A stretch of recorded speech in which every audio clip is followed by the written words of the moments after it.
जैसे ही महिला लिफ्ट में दाखिल हुई उसे एक डरावनी बात का पता चला। लिफ्ट जिसे असल में सिर्फ 8 लोगों के लिए बनाया गया था, उसमें 10 से ज्यादा लोग थे। उसी समय एक शरारती बच्चा फिर से शरारत करने लगा। एलिस ने अपने बॉयफ्रेंड का हाथ कसकर पकड़ लिया। तुम्हें पता है यह एक ऊंची इमारत है जो 150 मीटर ऊंची है। अगर तुम नीचे गिर गए तो बचने का कोई मौका नहीं है। शुक्र है वे आखिरकार बिना किसी परेशानी के स्काई रेस्टोरेंट पहुंच गए। लेकिन सुंदर नजारे देखने के बाद भी एलिस को थोड़ा अजीब लग रहा था। उसने जल्दी से बाथरूम जाने का बहाना बनाया। तभी जब एक वेटर ने शैंपेन खोला तो कॉर्क उड़कर ऊपर लगे कांच के झूमर से टकराया और कांच के फर्श में एक छोटी दरार आ गई। लेकिन किसी ने ध्यान नहीं दिया और सब मंच के बीचों बीच नाचते रहे। उन्हें क्या पता था कि मौत उनके लिए जाल बिछाकर बैठी है। इसी दौरान एलिस टावर के सबसे ऊपर बने ऑब्जर्वेशन डेक पर गई और संयोग से उस शरारती बच्चे से फिर मिल गई। वह फिर से खतरनाक काम करने की कोशिश कर रहा था। अरे यह सिक्का मत फेंको, तुम किसी की जान ले सकते हो प्लीज। बच्चे ने मुंह से माफी मांगी, लेकिन जैसे ही गार्ड ने जाने के लिए मुड़ा उसने सिक्का नीचे फेंक दिया। लेकिन अचानक तेज हवा के झोंके ने सिक्का वेंटिलेशन डक्ट में उड़ा दिया, जहां वह पंखे में फंस गया। जैसे जैसे और लोग नाचने लगे फर्श और तेज कंपन करने लगा और सिक्का उछलकर गैस पाइप से टकरा गया। कांच के फर्श में दरारें और बड़ी हो गई। एलिस की बेचैनी ने उसे कुछ गड़बड़ का एहसास दिलाया और उसने पीछे हटना शुरू कर दिया। अचानक 150 मीटर की ऊंचाई से लोग गिरने लगे। यह देख नीचे खड़े गार्ड डर गए और भाग खड़े हुए। एलिस का बॉयफ्रेंड कांच का एक टुकड़ा पकड़ने में कामयाब रहा, लेकिन ऐसी हालत में कौन मदद करता। रेस्टोरेंट के अमीर मेहमान घबराकर दरवाजे की ओर भागे। रसोइया जो कुछ समझ नहीं पा रहा था एक तरफ धकेला गया। तवे की लपटें उसकी पत्नी पर गिरी, जिससे वह जल गई और दर्द से इधर उधर भागने लगी। अचानक वह गैस वेंट पर गिरी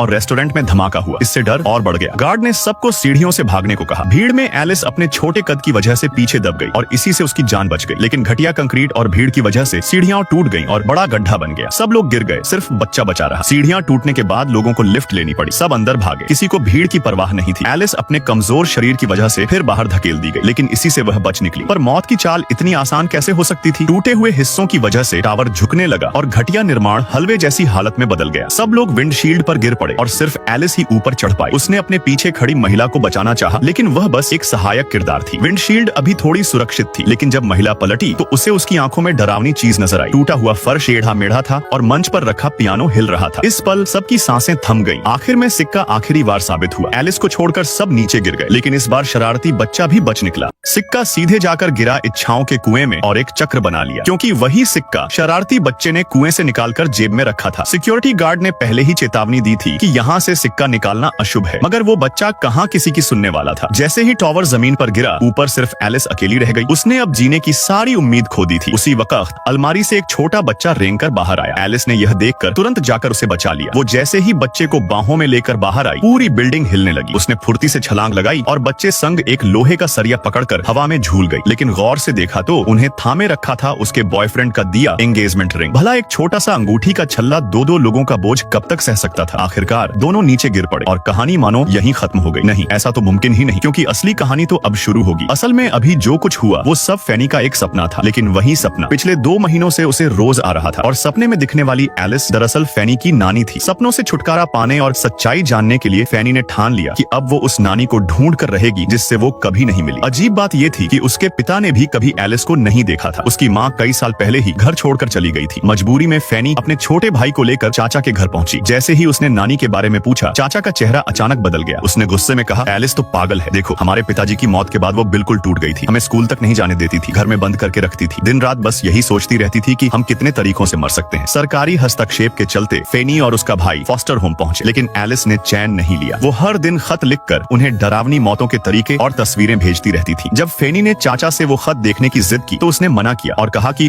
उससे जितना दूर रहो उतना अच्छा है। लेकिन फैनी पीछे हटने वाली कहाँ थी। उसने चाची से हाथ जोड़कर विनती की। चाची का दिल पिघल गया। उसने धीरे से कहा, जो भी करो डाइनिंग रूम के कैबिनेट की निचली दराज मत खोलना। फैनी उसी वक्त वहाँ गई और सारे खत निकाल लिए। जैसे ही उसने देखा, उसकी आंखें फैल गईं, क्योंकि तस्वीरों में एलिस और उसका मंगेतर बिल्कुल वही लग रहे थे जैसे उसके सपनों में। अब देर न करते हुए फैनी लिफाफे पर लिखे पते पर पहुंची, लेकिन जैसे ही उसने घंटी बजाई, एलिस ने उसे कहा, यहाँ से दफा हो जाओ। मजबूरी में फैनी ने बता दिया कि वो उसकी नातिन है। तभी एलिस बोली, जेबें खाली करो, फोन, चाबियां सब निकालो। मैं खतरा नहीं हूँ, मुझे तुमसे डर नहीं है, बल्कि किसी और से है। फैनी कुछ समझ नहीं पा रही थी, फिर भी उसने जेब से सब बाहर निकाल दिया। अगले ही पल बड़ा दरवाजा अपने आप खुल गया और सामने फैला था, सब्सक्राइब फॉर पार्ट 3।